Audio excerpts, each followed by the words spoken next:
by Dan Simmons Click presenter, Tanzania Media playback is unsupported on your device. Media caption: There's no weather station measuring what's going on. A shortage of weather data is putting many African countries at an economic disadvantage, experts believe.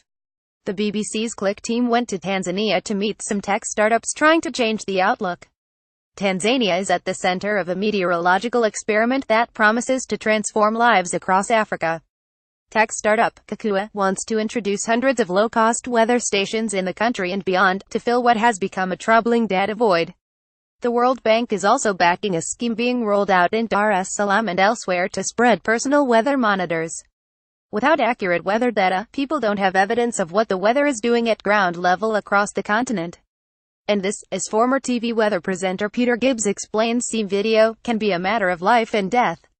Climate change has brought more extreme weather conditions to many parts of the world, and Africa is no exception.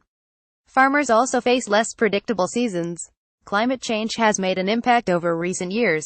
At first we lost harvests to droughts and recently to heavy unexpected rain, say smallholder farmers, Agnes Chekira and Asha Amadi. Image caption: Click presenter Dan Simmons meets Tanzanian smallholders Agnes Chekira and Asha Amadi. If the rains come too early at the end of the longer rainy season, our beans rot. But it's harder now to tell what will happen. A short drive away, also in the Lushoto district of northern Tanzania, we meet Peter, a runner bean grower. Earlier this year he lost his entire crop at the start of the shorter spring rainy season. Timing is everything. If you plant the seeds too early and heavy rains come in the first days, the seeds and dry topsoil will be washed off the hillside and into the river channels at the bottom of the fields, he says. Knowing what the weather might do helps him work out when to add pesticides and fertilizers, he explains. Peter has been one of the first farmers in the region to sign up to a text alert scheme that tells him each day what the weather is expected to do in his area. Image caption: Runner bean farmer Peter lost $100 worth of seeds in heavy rains. Kukua provides the data from several of its new weather stations it has installed in the area.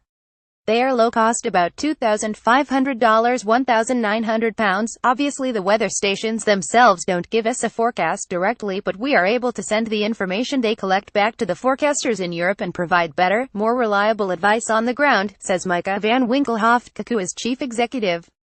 The World Meteorological Office estimates there are just over 1,100 active weather stations in the whole of Africa, a continent of 54 countries, many with starkly different climates.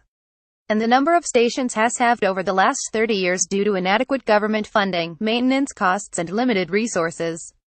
Dr. Joseph Mukabana, in his recent report for the African Ministerial Conference on Meteorology, says this poor and sparse network needs to be expanded to at least 12,000 to provide basic weather services and help manage climate change. It has created key gaps in our abilities to predict high-impact weather events, he says. This dearth of weather stations means that what meteorologists call ground truthing, verifying predictions made from satellite data with earth-based evidence, is very difficult. Media playback is unsupported on your device. Media caption and automatic. Weather station for Africa. One station has to cover an area of 27,000 square km, 10,425 square miles on average, meaning that what should be hard evidence is often just best guess. Kukua wants to install thousands of weather stations across Africa. They are already in Nigeria, Kenya, Uganda, and Ghana, as well as Tanzania. The first went up in 2016 and the 100th will be in by the end of 2017, paid for by large agricultural companies who will also benefit from more accurate information about what's happening on the ground. On a large scale, we have clients interested in climate change and how that's affecting the cocoa belt in West Africa, says Mr. Van Winkelhoff. Firms want to know where to base their operations, not just now but in the future. Weather data is also useful for renewable energy firms wanting to know where to place their wind farms, and for insurance companies needing to assess flood risk and verify claims. The US-based International Research Institute for Climate and Society believes that giving farmers access to reliable weather forecasts can help them increase yields by 20%, and sometimes by as much as 80%. More technology of business. Image copyright Getty Images. That's the difference between eating to survive and sending your kids to school, says Mr. Van Winkelhoff. He hopes the data might also be useful for national health departments and non-governmental organizations looking to predict outbreaks of cholera, and the spread of malaria. Disease is closely linked to rainfall, humidity and temperature. Kukua plans to sell the data the weather stations collect to fund further installations, raising the question that risk low-income farmers could be priced out. The question is, will they openly and freely share the data with everyone at some stage, says David Lemayan, co-director and head of technology at Code for Africa, a not-for-profit organization campaigning for free access to such information. He wants to see weather and air quality data made freely available across the continent so all sectors can benefit. Image caption: Code for Africa's weather sensors can measure air quality. Kukua insists it will share data, but is less clear about when and how. Code for Africa is collaborating with the World Bank to spread small, automated weather sensors across Tanzania, Kenya, and other African countries. By the end of 2017 it hopes to have 300 of the basic-looking units working in 4 countries.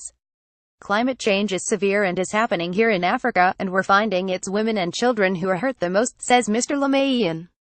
The $35 sensors measure temperature, humidity, and the size of particles found in the air. We found the biggest amount of interest has come from mothers wanting to know about the air quality near their homes for the sake of their baby's health, says Mr. Lemayan. There are several other projects aiming to fill the weather data void in Africa.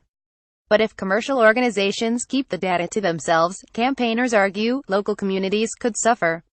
Follow Technology of Business editor Matthew Wall on Twitter and Facebook.